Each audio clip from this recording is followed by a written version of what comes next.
Bien sûr, Descartes sera l'élément déclencheur du progressisme par son cogito, déterminant la fin du déterminisme naturel, et selon elle, il s'agit de l'origine de l'ultra-gauche qui veut changer la réalité. Mais l'ultra-gauche n'existait pas à l'époque de Descartes, et heureusement que ce pilier de philosophie était là, car il est l'un des fondateurs de la biologie et de la médecine moderne. Il a autorisé une partie de la circulation sanguine dans son discours de la méthode. Selon elle, il est important de connaître la pensée de l'adversaire, et connaître implique de ne pas évoquer brièvement des notions non définies quand les approbations légères. Toujours en bougeant les épaules de manière insupportable, la narratrice critique le fait qu'il soit possible d'avoir un double statut de mère dans un même couple dans le cadre d'un repas, réception d'un ovocyte d'un partenaire, en mettant en avant le rôle du père sur la psychologie de l'enfant. Puis il fait le parallèle avec la destruction de la patrie. On la traite d'homophobe et c'est purement ce qu'elle est. Puis elle remet en avant la possibilité, qui n'aurait été pas avancée, voire interdite par le projet de loi, de faire ce qu'on appelle des enfants médicaments ou des chimères, dont le but est de soigner un frère ou une sœur. Cela n'est qu'un moyen malhonnête pour effrayer son public. Elle critique par la suite les écologistes qui souhaitent protéger la nature et qui votent ce genre de loi alors qu'elle ne souhaite pas avoir rien compris ce que représente la nature pour un écologiste, ni même par son idéologie personnelle. S'ensuit une réflexion sur le remboursement de la PMA, qui a enfin le mérite d'être pertinente, notamment en posant la question du remboursement des lunettes ou des prothèses dentaires. La vidéo « Data Gueule » par Antoine hétéro en parle mieux. Il faut bien comprendre que ne pas accorder la PMA aux homosexuels et transgenres est homophobe et transphobe. Pour vous donner un exemple, jusqu'en 2017, il était obligatoire de faire une opération des parties génitales pour pouvoir changer sa mention de genre à l'état civil. Une génération de personnes trans est donc devenue infertile et dépendante de la PMA pour se reproduire. Qu'en est-il des hommes trans qui sont infertiles avec ou sans traitement hormonal? Pour quels critères à partir de cette peut-il être invoqué? Nous avons là une autre vidéo qui s'appelle « La vérité sur l'homme qui était enceinte et a couché 3 fois » de Richie Richo. Contenait déjà une faute de langage à son titre, car on dit d'un homme trans qu'il est enceint et non enceinte, car ce n'est pas une femme. Rien qu'en voyant la photo de l'homme sur le point d'accoucher et jambes écartées, ce n'est qu'un mot, intrusion. Pourquoi avoir voulu montrer ce passage médiatisé? Autant utiliser une photo de lui et de ses enfants, ou bien enceint, ça aurait été plus correct. En plus, les vidéos s'autoproclament dès les 2 premiers mots comme étant la vérité. Tout le monde sait que ces personnes détiennent la vérité absolue dans un vague espoir qu'elles soient renseignées sur ce sujet avant qu'ils se voient brisés par la durée de la vidéo. Clairement, on va s'intéresser à l'homme qui était enceinte, avec une majuscule pour bien maintenir le mythe que ce soit le premier à l'avoir fait. Selon lui, la réflexion est en rendez-vous avec sa musique décontractée et son aïe aïe aïe d'introduction, tout cela dans le but d'entrer dans le cercle amical et rapproché de ses spectateurs. Il incite d'avance ses commentaires qu'on retrouve en vidéo comme c'est contre nature, mais il l'accorde, ce qui n'arrange pas les personnes trans qui voudraient accoucher. L'histoire est maintenant qualifiée d'étrange, alors qu'elle est banale, c'est celle d'une personne donnant la vie et qui est heureuse de cette manière. Dans la description de la vidéo, le nom de la personne concernée n'apparaît pas.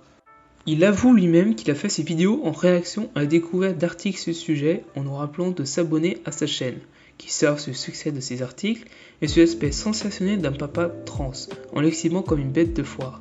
Il aurait réussi à être parent à tout prix alors qu'il a utilisé une insémination artificielle, mais dans le cas de son traitement infertilisant, donc légal, et de l'ablation de l'utérus de sa partenaire. Où est le problème? Il explique que ces personnes étaient médiatisées et qu'il tient les informations d'un reportage. Il est tout expliqué par Jerry Shaw qu'elle a subi à cause d'une démarche volontaire. De multiples traitements en théorie, il n'y a eu qu'un traitement hormonal. Notre youtubeur ne nous donne pas d'informations. L'enfant va bien, le couple est poursuivi par la presse pour les informations qui devraient être mises en avant. Pourquoi poursuivre physiquement et psychiquement des gens qui donnent naissance à un enfant en bonne santé? C'est la bonne question. À la base, c'était une femme. Non, ce n'est pas un homme, mais un homme trans. C'est dégradant pour lui d'être traîné constamment à son genre originel. Hop, sur un coup de tête, elle a décidé de se transformer en homme. Ce n'est pas magique et fantastique de vouloir changer de genre, mais bien le fruit de plusieurs années de réflexion. De plus, les personnes trans ne se transforment pas. Ce ne sont pas des papillons, mais ils transitionnent médicalement. Quand on ne sait pas de quoi on parle, on surveille son vocabulaire. Il est né le divin enfant, un homme transgenre réussit à tomber enceinte. Encore une fois, il y a une faute dans le titre. La vidéo commence avec une image parodie des Simpsons et de la naissance du Christ. La chanson « Il est né le divin enfant ». Ceci est une sélection satirique de la naissance d'un enfant d'un homme trans, sur un ton humoristique, ce qui est un peu insultant. On y parle de Noël et de la religion chrétienne, qui s'inscrit dans une greffe avec la vie païenne. Le nom de sa chaîne est l'Observateur, qui regarde de loin, très loin, les événements de l'extérieur, et qui se veut intelligent plus objectif étymologiquement.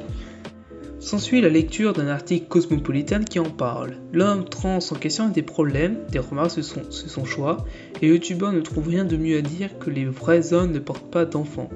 Cela on peut en douter, on pourra sûrement graffer un utérus aux hommes dans le futur, ou mener une grossesse en dehors de la mer, donc cette affirmation est peut-être vraie aujourd'hui mais plus pour longtemps. De plus, il n'y a pas de vrais hommes ou de faux hommes, juste des hommes. Vous savez, toutes ces histoires qui servent à justifier la mode transgenre, ça signifie que les États ont arrêté d'être aussi transphobes, donc forcément ça aura que les projecteurs sur la communauté, et le mot commence à être plus tolérant. Où est le mal ?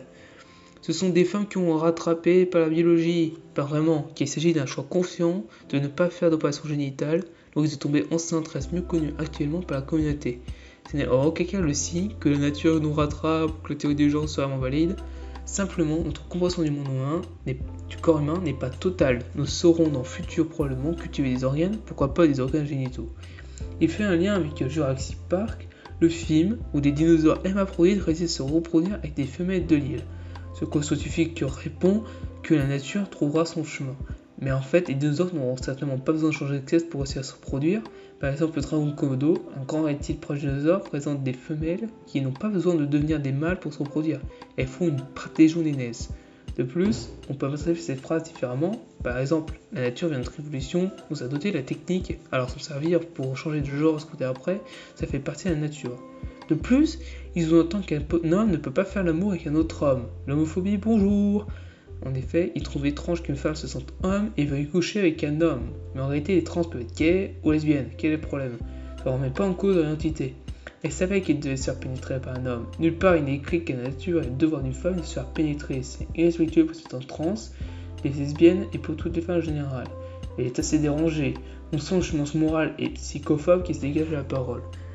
C'est un contenu à fuir. Tout en toi te crée que t'es une femme. D'une part, les seuls organes parlants sont les lèvres. D'autre part, les seuls qui créent que son corps est celui d'une femme sont des transphobes.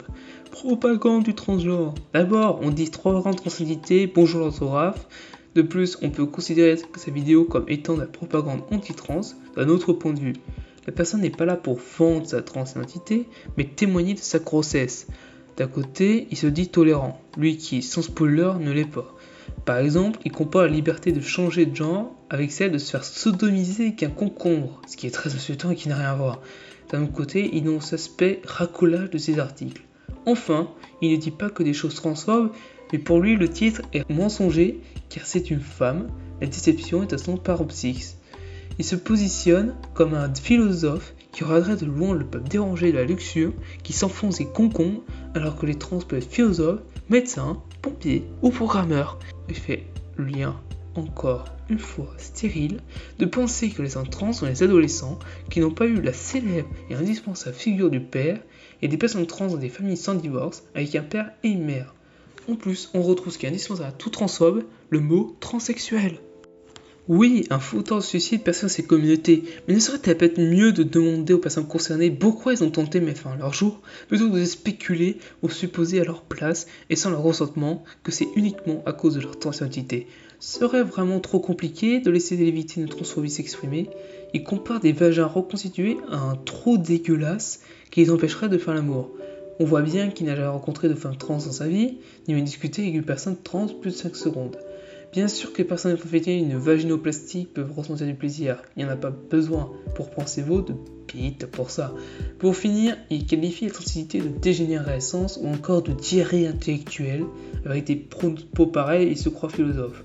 Il faut vraiment que les personnes transphobes se limitent à un contenu court, parce que les situations ne tiennent pas la route, et qu'ils insultent moins quand ils font des formats de 3 minutes, qu'il y a une limite temporelle à autant de haine implicite. Nous avons maintenant une vidéo qui s'appelle « Laissez les enfants tranquilles », une vidéo de Tatiana Ventos, espérant que 2020 soit même sûr.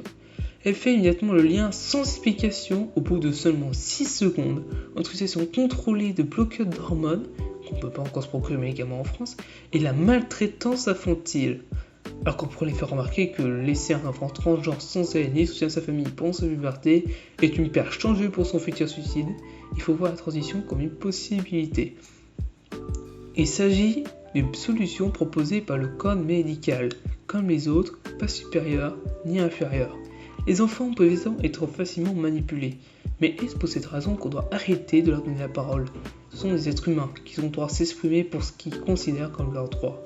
Une enfant trans de 8 ans a témoigné de sa vie quotidienne à l'école et a effectivement demandé à ce qu'on vote des lois pour les droits LGBT, lesbiennes, gays, bisexuels et transgenres, et demandé à être aimée et respectée, ce qui n'est pas fondamentalement mauvais.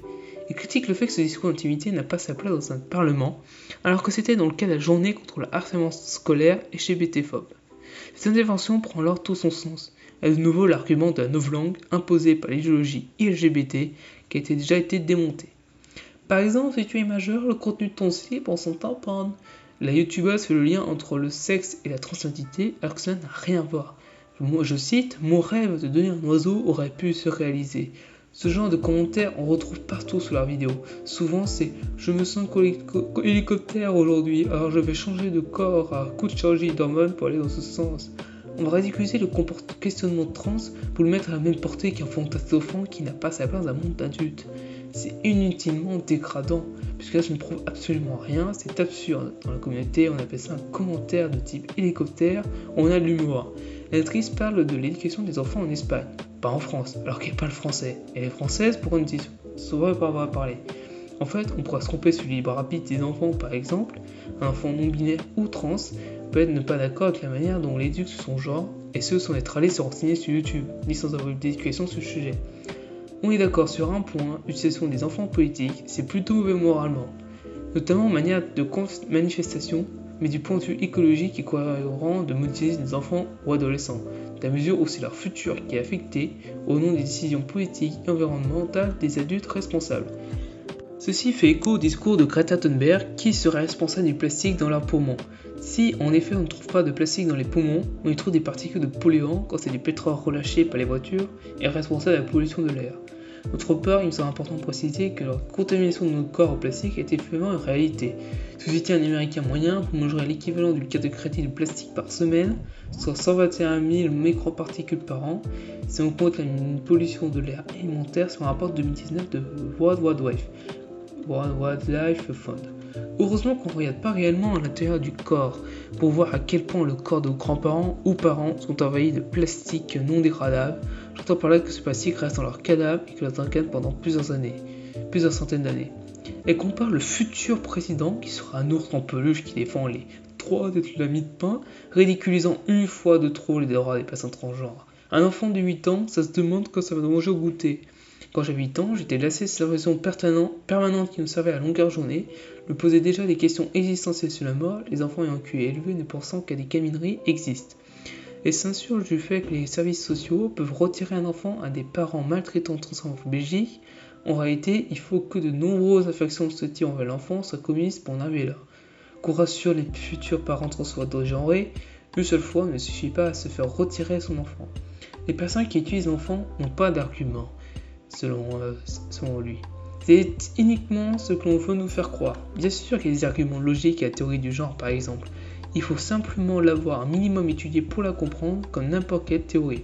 Ce que j'accuse, c'est le fait que souvent, ceux qui critiquent la théorie du genre ne sont pas ceux qui auraient pris le temps de se renseigner sur le sujet. Il existe de nombreux auteurs et réflexions sur la question. On peut cependant comprendre la démarche de cette personne qui s'inquiète pour les enfants et leur utilisation sur YouTube. C'est un point positif de cette vidéo, ça part d'un bon sentiment. Et c'est déjà la fin de cette vidéo qui ne sera gentiment rien appris de plus que les articles qui ont servi d'inspiration à celle-ci.